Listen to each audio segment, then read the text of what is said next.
Bonjour, bien-aimés dans le Seigneur.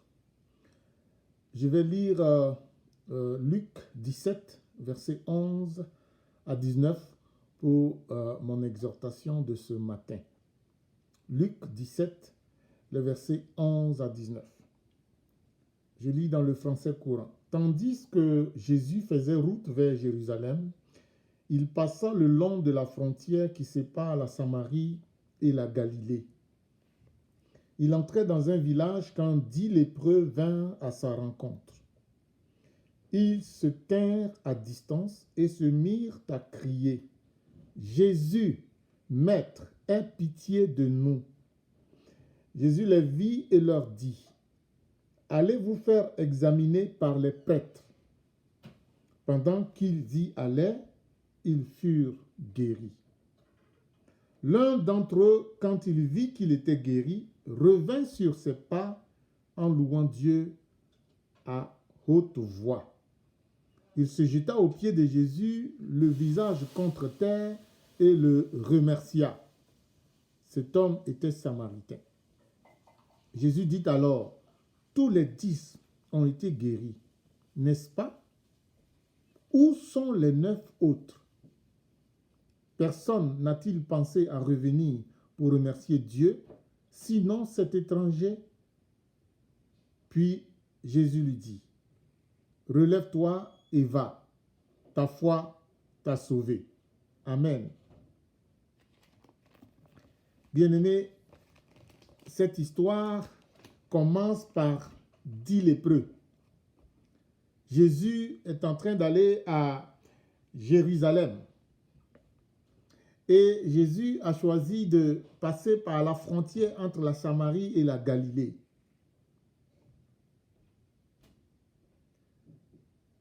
Conformément à la loi de Moïse, les lépreux devaient garder leur distance. On peut trouver ça dans Lévitique, chapitre 13, verset 46. Les lépreux ne devaient pas rester dans la ville, ne devaient pas côtoyer les gens, mais ils devaient se retirer hors de la ville. Ils ne devaient pas rentrer dans un village, ils devaient crier pour se faire entendre. On a leur apporté à manger là où ils sont. Ils ne pouvaient pas venir au marché, ils pouvaient aller nulle part. C'est comme si dans notre contexte d'aujourd'hui, c'était des gens atteints du Covid-19 et qu'on isolait. Ils devaient observer les mesures de distanciation. Alors, j'aimerais vous parler d'abord de la foi. Ce n'est pas la première fois que la Bible parle de guérison des lépreux. Jésus a guéri au moins 2 fois des lépreux.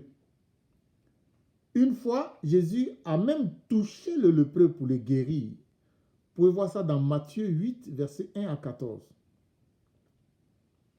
Mais ici, Jésus ne s'approche pas d'eux.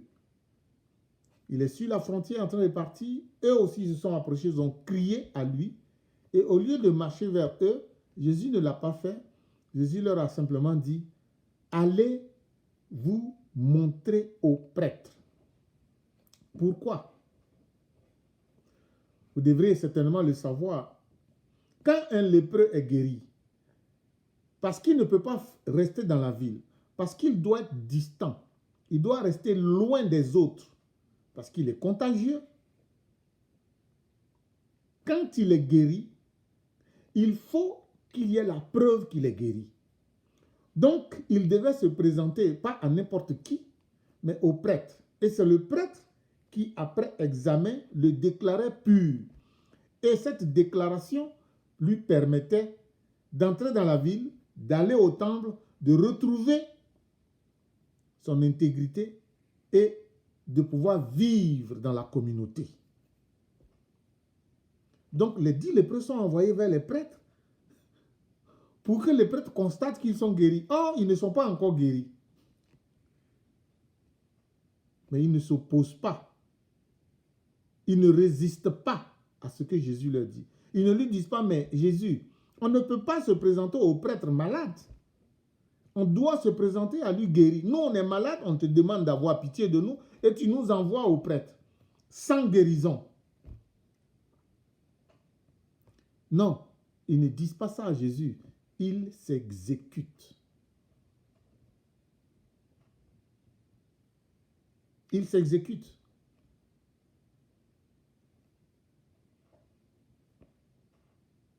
Il leur demande d'aller se montrer au prêtre.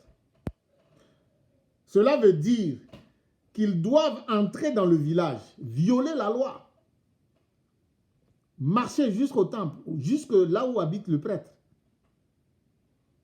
Et c'est ce qu'ils font. Parce que quand Jésus parle, Jésus parle. Jésus a vu la loi, Jésus sait tout, et puis Jésus t'a dit d'aller. Ils s'exécutent. Et ça, c'est la preuve qu'ils ont la foi. Et qu'ils s'en vont par la foi. Ils ne sont pas encore guéris, mais on leur dit d'aller se montrer au prêtre et ils s'en vont se montrer au prêtre. Donc, ils croient qu'avant d'arriver au prêtre, ils auront la guérison. Parce que Jésus a parlé. Qu'est-ce qu'ils savaient assez de Jésus pour pouvoir obéir sans respecter, sans s'opposer, sans résister? Et moi, je voudrais vous partager que je suis convaincu que Jésus les a guéris avant même qu'ils aient mis pied en pleine ville, en plein village. Parce que Jésus sait ce que ça veut dire d'être lépreux et de devoir observer la distanciation. Jésus a dû les guérir à un moment raisonnable. Ils n'ont même pas eu le temps d'arriver au prêtre, ils étaient guéris. Jésus voulait qu'ils aient la foi. Alors, j'ai une question à te poser, bien-aimé. Ta confiance en Dieu, ta foi en Dieu, est-elle assez forte pour que tu lui obéisses avant même d'avoir la preuve qu'il va agir? Est-ce que tu as suffisamment de foi pour croire à la parole de Dieu avant aucune preuve, avant d'avoir la preuve qu'il va agir? Tu es lépreux, Jésus te dit d'aller te montrer au prêtre. Et tu sais que pour se montrer au prêtre, il faut être guéri. Pour lui dire, j'étais lépreux, maintenant je suis guéri et je veux que tu me donnes la confirmation pour que je puisse entrer dans la vie et vivre comme tout le monde. Mais tu es lépreux, tu n'es pas encore guéri. Jésus te dit, va te montrer au prêtre et puis tu t'en vas. Es-tu prêt à le faire? Est-ce que ta foi en Jésus est suffisamment forte pour que tu dises, Jésus, je suis lépreux, je ne suis pas encore guéri, mais je vais aller. Un peu comme Pierre qui dit à Jésus, j'ai péché toute la nuit, je suis un pécheur, j'ai travaillé toute la nuit, je n'ai rien gagné, mais comme tu me dis de jeter le filet, je vais le faire. Es-tu prêt à dire comme Pierre, je suis lépreux, je ne suis pas guéri, je ne peux pas aller, normalement je ne peux pas aller me montrer au prêtre, mais comme tu m'as dit va, je vais. Je prie que ta foi soit comme celle de ces lépreux, comme celle de Pierre, qui jette le filet sur la parole de Jésus. Deuxième point que je voudrais partager avec toi, la reconnaissance. Sur les 10 lépreux, un seul est revenu, dit merci à Jésus, le louer pour ce merveilleux bienfait. Cela démontre que nous sommes parfaitement capables de recevoir les bienfaits de Dieu avec un cœur ingrat. Nous le sommes. Nous sommes parfaitement capables d'être bénis et de ne pas être reconnaissants. Mais je voudrais ce matin te dire, bien-aimé, que l'homme reconnaissant apprend le rôle que sa foi a joué dans sa guérison. L'homme reconnaissant apprend plus que l'homme ingrat. L'homme reconnaissant grandit plus dans sa connaissance de la grâce de Dieu que l'homme ingrat. Dieu se sert de notre gratitude, de notre reconnaissance pour se révéler davantage. Mais celui qui est ingrat Dieu ne se révèle pas davantage en lui. Celui qui est reconnaissant, Dieu se révèle davantage en lui. Quel genre de disciple es-tu? Quel genre de personne es-tu? Reconnaissant ou ingrat? Voyez-vous, ce qui est encore plus frappant, c'est que sur les 10 lépreux, celui qui est revenu dire merci, c'est l'étranger, samaritain. C'est lui qui est prompt à manifester sa reconnaissance. Or, vous savez que les Samaritains étaient dédaignés, méprisés par les Juifs, traités d'adorer, de gens qui adorent les idoles. Il y avait une haine profonde qui séparait les Juifs et les Samaritains. Mais comme ils sont malades, ils se sont mis ensemble.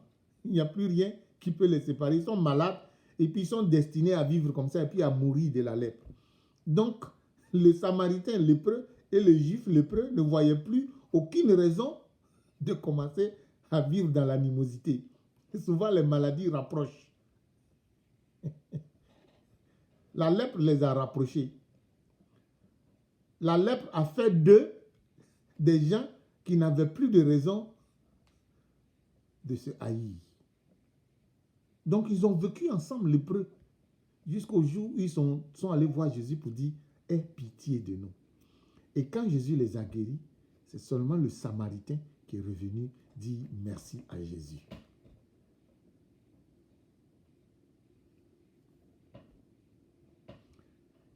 Les Juifs se considéraient comme les vrais descendants d'Abraham. Les Samaritains étaient issus de mariages entre les habitants du royaume du Nord qui n'avaient pas été déportés. Quand Israël a été déporté, il y a quelques Juifs qu'on a laissés sur place. Et puis, on a envoyé d'autres personnes, des Assyriens, pour peupler le territoire. Les Samaritains sont issus de ces Juifs qui n'ont pas été déportés et de ces peuples étrangers qu'on a envoyés pour occuper le territoire. Donc, c'est le mariage entre ces deux peuples-là qui a donné les Samaritains. À cause de cela, les Juifs qui se disent de la race pure haïssent à mort les Samaritains et les traitent d'idolâtres. Aux yeux des Juifs, la personne la plus apte à mal agir, c'est un Samaritain. C'est d'ailleurs pour cela que si vous regardez le texte, le récit qui suit, c'est le récit du bon Samaritain. Jésus parle du Samaritain dans la guérison des 10 lépreux et le texte qui suit, si vous lisez dans Luc 17, après le verset 19, le texte, c'est le texte du bon Samaritain. Et le professeur de la loi qui pose la question à Jésus dit « Qui est mon prochain ?»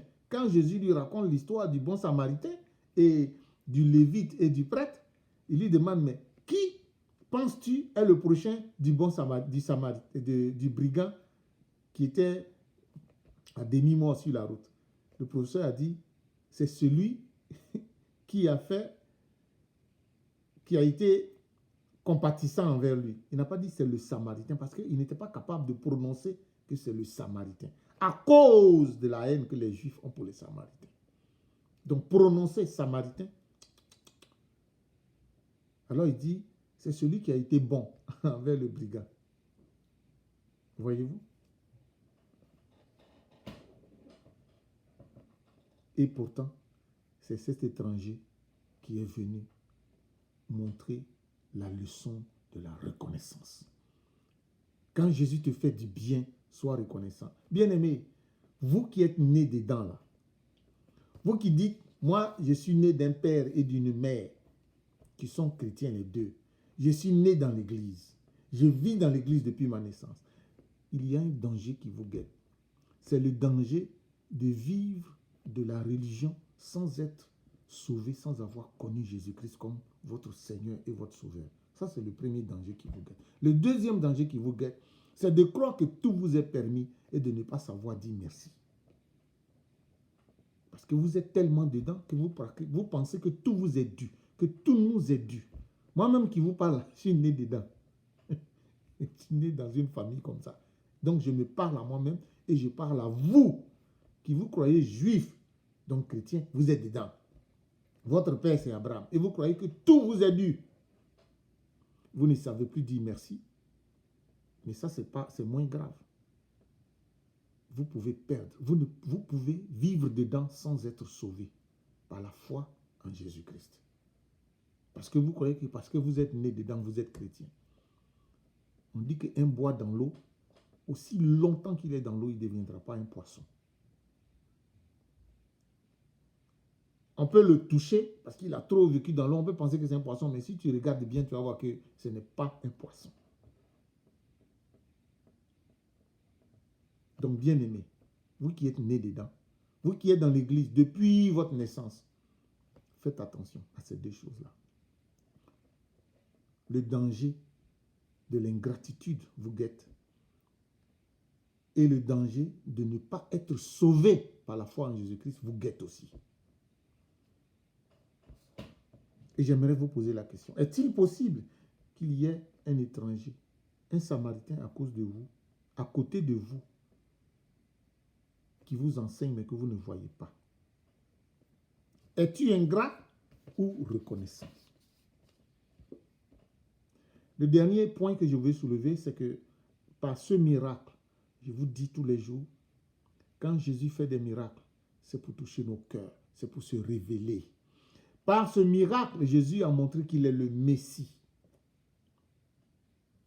Jésus a voulu démontrer qu'il est le Messie. C'est pour cela qu'il les envoie aux prêtres. Non seulement parce qu'il faut qu'ils fassent la preuve qu'ils sont purifiés, mais aussi parce qu'il veut, au-delà de la preuve, que les prêtres réalisent que celui qui les a guéris ne peut être que le Messie. Parce que les prêtres eux-mêmes ont toujours dit, dans leur tradition, que c'est uniquement le Messie qui peut délivrer quelqu'un de la lèpre.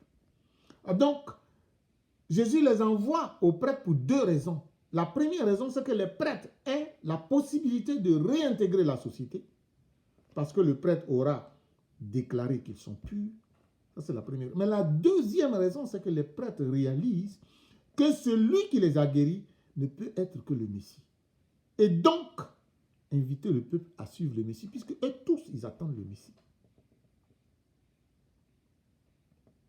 Et cela n'est pas arrivé.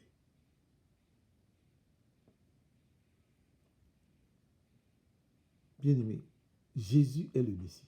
Il l'a prouvé 4 fois. Je ne sais pas si j'ai déjà fait une exhortation là-dessus. Je pourrais y revenir. Mais 4 miracles que Jésus a fait dans la lèpre, donc le miracle de la lèpre, prouve qu'il est le Messie.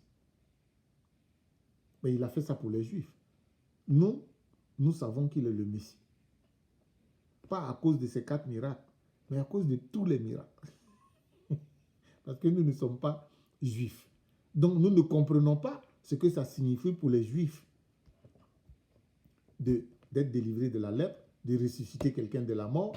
Nous ne comprenons pas parce que nous ne sommes pas Juifs. Donc pour nous, Jésus est le Messie pour tous les miracles qu'il a fait. Mais pour les Juifs, il est le Messie en particulier pour 4 miracles. Et ils ont refusé de croire. Bien-aimé, Jésus est le Messie. Jésus est le seul qui peut te délivrer de toute maladie. Lorsque tu es distant des autres, Jésus peut te ramener. Il est venu pour rassembler, briser les distances, rassembler toutes les nations en un seul corps. Quand il fait des miracles, ça a pour but de t'amener à venir t'agenouiller devant lui et lui dire: merci mon Dieu, tu es mon Seigneur et tu es mon Sauveur. C'est ce que ce Samaritain a fait. Et c'est pour cela que c'est à lui seul que Jésus a dit: va, ta foi t'a sauvé. Les 10, leur foi les a délivrés de la lèpre. Mais lui seul, sa foi l'a sauvé. Est-ce que vous comprenez? Les 10, leur foi les a délivrés de la lèpre. Mais lui seul, sa foi l'a sauvé. Que Dieu vous bénisse. À samedi prochain. Amen.